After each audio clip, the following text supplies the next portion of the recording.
सुटला गाडी क्रमांक या मैदानातला 3 सुटला आणि 3 मध्ये 3 गाड्या पळायला लागलेत आणि 3 गाड्यांच्या मध्ये लढत चालू आहे.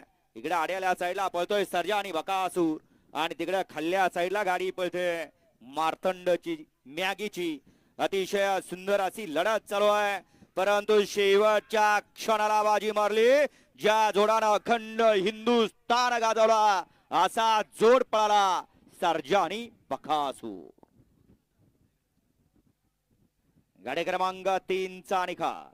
गाडी क्रमांक 3 चा निकाल आहे. तास क्रमांक 4 वर धावलेली गाडी आई तुझा आणि प्रसन्न स्वर्गीय रणजित सर निंबाळकर, कुमार जयेश अभिजित भैया पवार, थायमान ग्रुप चाकरवाडी फलटण यांचा सर्जा आणि नाथसाहेब प्रसन्न मोहिलचे धुमा सुसगाव यांचा बकासूर. या गाडीचा 1 नंबर आला. विजेता बैलगाडी मालकाचं त्यावरती बसलेल्या बाह्या ड्रायव्हर वडाच्या वाडीकरांचं हार्दिक हार्दिक आणि हार्दिक अभिनंदन.